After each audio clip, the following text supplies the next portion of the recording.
Welcome back to the deep dive. Today, we're diving into this legal battle in India. And this one's pretty interesting. It's way more than just like your average, fence dispute. It's like small town property lines, but with a religious twist. You know what I mean? Yeah, it's really fascinating. It's fascinating how this case just kind of blends, property law with religious freedom, Mm, and then, community rights on top of that. right. It's crazy. And get this, our sources for this deep dive, they're straight from the High Court of Judicature at Allahabad. So we're talking petitions, affidavits, we even have photos of the actual property. Oh, wow. Yeah, it's like having front row seats. Front row seats to a legal drama. Exactly. Okay, so let me set the stage a little bit. We've got Kailash Tripathi. He's the one petitioning the court, right? And he's in this legal battle with Pawan Tripathi. And at the heart of it all, there's this piece of land, right? And on that land, there's a devsthan. The devsthan. Yeah, a devsthan. And for our listeners, that's a temple. And then get this, there's also this really old wooden door involved. A door, huh? Sounds like there's a story Oh, there. there definitely is. So our mission today is to, kind of untangle this whole legal battle. We're going to try to see both sides and really figure out what's at stake. But before we get into the nitty-gritty, can you kind of give us a crash course on what makes this case stand out from a legal perspective? Yeah, sure. So, on the surface, it seems pretty simple. Looks like your typical property dispute, right? Hmm. But when you really start to look closer, it's way more complicated. It's this whole mix of, individual rights, and then you've got these alleged community rights. And of course, you can't forget about the religious aspect, Hmm. because you've got the devsthan right there in the middle of it all. It really creates this layered legal situation. Hmm. Yeah. And speaking of community rights, the documents, they actually argue that this case should be considered a public interest litigation or a PIL. Can you kind of break that down for us? What exactly does that mean in India's legal system? Sure. So basically a PIL, what it does is it lets, individuals or sometimes organizations bring issues to court that are affecting a wider community. Mm. And a lot of times those issues, they're related to fundamental rights. Mm. And in India specifically, PILs have been huge, really a game changer when it comes to social justice. Wow. So you're saying if this is considered a PIL, the stakes just get higher. Exactly. It adds this whole other dimension. Gotcha. Okay, so let's rewind back to the beginning. The documents, they lay out this whole timeline of events, right? And these events, they led to this legal battle we're talking about. It's almost like a legal thriller or something. Yeah, for sure. And timelines, they're crucial, especially in cases like this, because they really can help you see how the conflict unfolded, why things ended up in court. Right, right. Okay, so picture this. 1954, Pawan's father, he buys this residential property. Okay, but here's the key. This property, it doesn't include the piece of land that's actually being disputed. Now, fast forward to 1960, things start to get really interesting. There's this mutual agreement between the ancestors, right, of both Kailash and Pawan. And this agreement, it seems like it settled the land ownership, right, in favor of Kailash's family. Hold on. So there's a 1960 agreement. There is. But then it gets more complicated. 2003 rolls around, and Kailash, he rebuilds his house on the land, including that disputed plot, that 25 by 10-foot plot with that old wooden door. You'd think that would settle things. Well, with property disputes, it's never that simple. Tell me about it. Fast forward again, this time to 2017, and that's when things really start to heat up. Pawan, he comes in and claims that Kailash blocked access to the devsthan. And boom, legal battle begins. So it sounds like it's more than just property lines, right? That door, it's about access to a place of worship. Exactly. And this is where the documents really start to get juicy. Just a year later, Kailash, he fights back, and he presents all this evidence of his ownership. He's got the 1960 agreement we talked about, revenue records, but it just keeps going back and forth. And then in 2022, we get this thing called an Amin report. Have you ever heard of that? That Amin report, yeah. So this report, it lays out the property lines, it mentions that old wooden door, even points to these remnants of an old mud wall that used to be there. Interesting. So the Amin report, that's like an independent assessment of the property, right? Huh. And it seems like it kind of backs up what Kailash is saying. Right. So you'd think with the agreement and the Amin report, things would be settled. But no. Get this. September 2024, a lower court grants an injunction in favor of Pawan. And they seem to be basing this on a map. But the map, get this, is attached to Pawan's father's 1954 sale deed, remember. That deed doesn't even include the plot of land we're talking about. Whoa, wait. So they sided with the map. from a deed that doesn't even cover the land. I know, right? Crazy. And it gets even crazier. In November 2024, a higher court upholds that injunction. And they even reject Kailash's copy of that 1960 agreement. Okay, hold on. So now we have a lower court and a higher court, both siding with Pawan. There has to be a reason, right? Yeah. Did they find something wrong with the 1960 agreement? That's what's so interesting, because, get this, Pawan, through all of this, he never actually says he owns the land. He doesn't. Nope. He's only arguing for the right of access. I see. So he's not trying to say he owns it.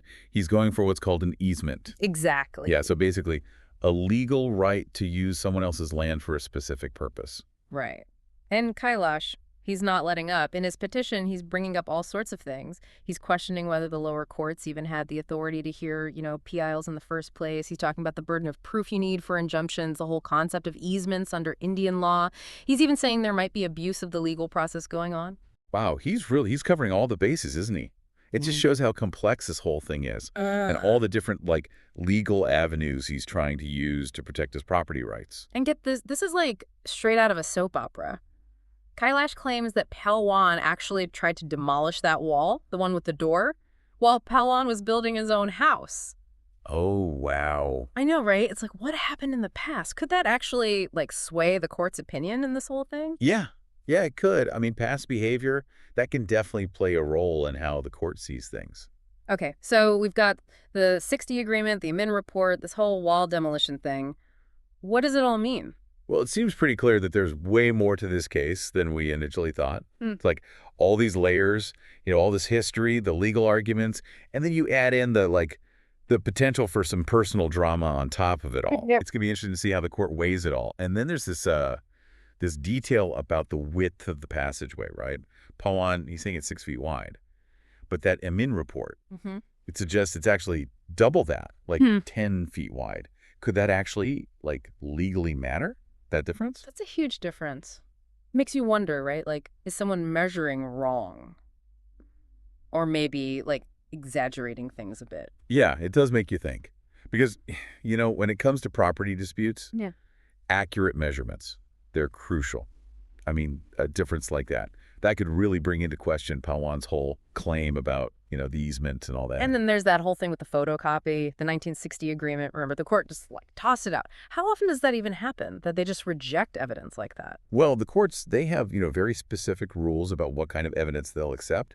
So a photocopy, yeah, it might get rejected, especially if there are, questions about if it's authentic or not, or if, they can get their hands on the original document. So you're saying there could be more to this story about why they dismissed that photocopy? Oh, yeah, potentially. It'd be interesting to see what the court actually said, Yeah. Did they give a reason for rejecting it? Was there something, fishy about it? Or maybe they just couldn't find the original? Who knows? It's like a puzzle, isn't it? Trying to figure out what actually happened and, why the courts did what they did. Exactly. And that's what makes cases like this so fascinating, You start with what seems like a simple property dispute. But then you add in the religious aspect, the community interest. It just gets so much more complex. It really does. And it makes you think about the people involved, too. Yeah. We're only seeing things from Kailash's point of view. Through all these documents, it's his worries, his frustrations. Makes you wonder, what about Pawan? What's his side of the story? What's he thinking through all of this? Yeah, that's the missing piece, isn't it? What are his concerns? Is there something we're missing here? Something that might explain why he's doing what he's doing? It feels like we're only getting half the story. And those are the kinds of questions, right, that the High Court will have to really wrestle with as they hear this case. All that evidence, the legal back and forth, and then the impact this whole decision could have. Not just on Kailash and Pawan, but on the whole community. For sure. I have to figure out, right, were those lower court decisions wrong? Is Pawan's claim about the easement, is that valid? Did they have a good reason to issue that injunction? It's a lot to unpack. So many twists and turns. Yeah. But it also brings up some really big questions about, property rights, religious freedom, and the legal process itself. It does. It does. Really makes you think critically about how we balance things, right? You've got competing interests, individual rights, community needs, religious practices. It's not easy. A deep dive in every sense of the word. What really stands out to you about this whole case? I think for me, it's how this case really highlights the challenges you face when you try to navigate property rights, but then you throw religious access into the mix. It's tough. Yeah. And it's something courts all over the world are dealing with. It's not a simple Well, issue. it makes you realize, property disputes, they're rarely just about fences and boundaries. There's so much more going on. Mm. Legal principles, history, and then just human emotions. Oh, absolutely. And this case really drives home, like, how important it is to really understand property lines, easements, the whole legal framework around that stuff. Kailash's situation, it just shows how these, like, technical legal things, right, they can have a massive impact on people's lives, their communities, even their ability to practice their religion. It makes you think, right? What happens to your property rights if there's, like, religious access involved? How do courts figure out who to side with? Individuals versus the community? Are there things in place to make sure the legal system is being used fairly? All great questions. It reminds us, Yeah. law. It's not just a bunch of rules. It's a system that's always changing, reflecting how society is changing. And in this case, right, what looks like a straightforward property line thing, it turns into this whole big thing with questions about individual rights, community interests, and how to balance all that. Yeah. And it really highlights how important evidence is and making sure you understand how legal procedures work, especially when you're dealing with something like a property dispute. We saw how, just relying on photocopies can really backfire, and making sure all your evidence is, admissible in court. That's huge. It really gets you thinking, you've got these property laws, right? And you Right. think they're so clear cut, but then they get all mixed up with like people's beliefs and what society thinks is important? Yeah, definitely. I mean, this case is like the perfect example. Property disputes, they're rarely just about what's on the map.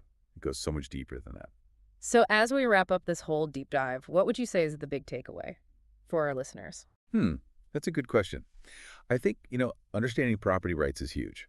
Easements, how the whole legal process works, and not just for people who own homes. Anyone who wants to really talk about land use, religious freedom, community rights, all that stuff, you got to get this stuff. Yeah, that's a great point because this case shows, right, how these like legal terms, they might seem really technical and boring, but they can totally change people's lives, affect whole communities, even people's ability to practice their religion, like we saw here. It's true. And, it reminds us that the law, it's not just sitting there, unchanging. It's constantly adapting, to meet new challenges and reflect how society is changing. And you know what? Our world is becoming more and more interconnected, right? So these kinds of disputes where it's like individual versus community, we're probably going to see a lot more of that in the future. Makes you think. Okay, so before we go, what's like one final thought, something to leave our listeners with? Oh, well, question for them to think about. Ooh, okay, let me see. I think I'd ask. As our societies, right, as we're all dealing with more and more demands on land, how can we come up with legal systems that, like, protect property rights, of course, but also make sure everyone has fair access to resources, to Yeah. spaces that mean something to communities, culturally or religiously? That's a great question. It makes you realize this isn't just about like what the law says.